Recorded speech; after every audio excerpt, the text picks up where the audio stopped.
Welcome to this series of SAML SSO guides for enterprises. I'm Marcio, and in this video we are going to talk a bit more about user provisioning, about SCIM, which is the protocol that's going to help us with that. How can I actually automate the process of onboarding, offboarding of users to make sure that when users leave the company, they also don't have access anymore to those valuable resources of yours. So that's what we're going to talk about now in this video. So let's check it out. To join me in this guide, you have to be on GitHub Enterprise Cloud Platform, non-enterprise managed users. SAML SSO has to be enabled at the organization level. Your identity provider also has to be supported. Check in the description box more information about the supported identity providers. In this guide, we'll go through a SCIM overview, checking out 2 ways of implementing SCIM at organization level, how does user provision work, and the deprovisioning process of a user. In previous videos of this series, you learned that users authenticate themselves against your organization or enterprise account using their own GitHub accounts. And SAML is an extra layer of security, ensuring that only employees authorized by your identity provider are accessing your enterprise resources. This happens by linking a SSO identity to your GitHub account. Now, SCIM comes on top of SAML SSO.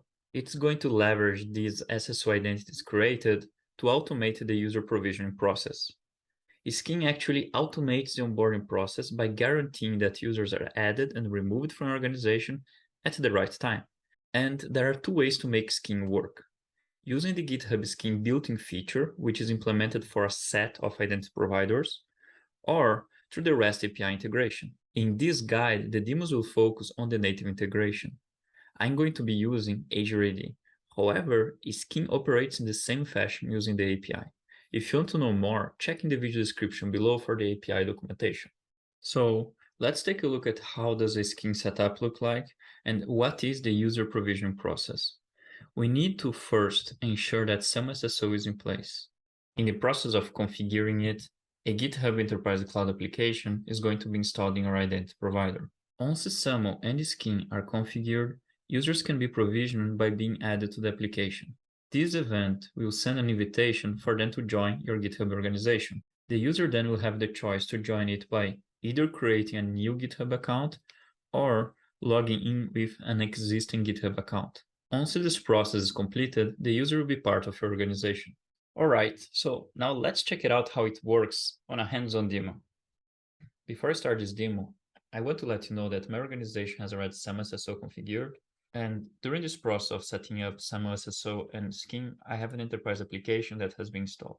From this enterprise application, I can go to users and groups, add a new user, select a user that's already existing, and clicking on select, I'll be able to assign the user to this enterprise application. Once the user is assigned, the user is going to be provisioned on a schedule. For this demo, let's provision this user on demand by clicking on provisioning, going further to provision on demand, search for the user I would like to provision, and clicking on provision. The provision flow ends when the user is invited to join the organization, which was done through an email invitation sent to the user. Fast forwarding the process of creating a user account and linking to an existing SAML identity. As an organization administrator, I can see that under people here, I have 9 members, and one of these members is the recently added member. How about the deprovisioning process of an existing user? How does that work? And what happens with any personal access tokens and SSH keys that give programmatic access to organization resources? What happens with them? When an existing user is removed from the GitHub Enterprise Cloud application, the user is going also to be removed from the organization. Any personal access token or SSH key that's associated with this user and is giving access to your organization resources is going to be unauthorized. Cool. So now let's try it out on a hands-on demo. Deprovisioning users is as straightforward as provisioning them.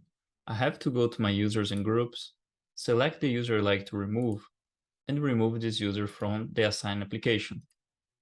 Removing this user from the application will set this user to be deprovisioning next. That can happen as schedule or again on demand. Thanks for watching.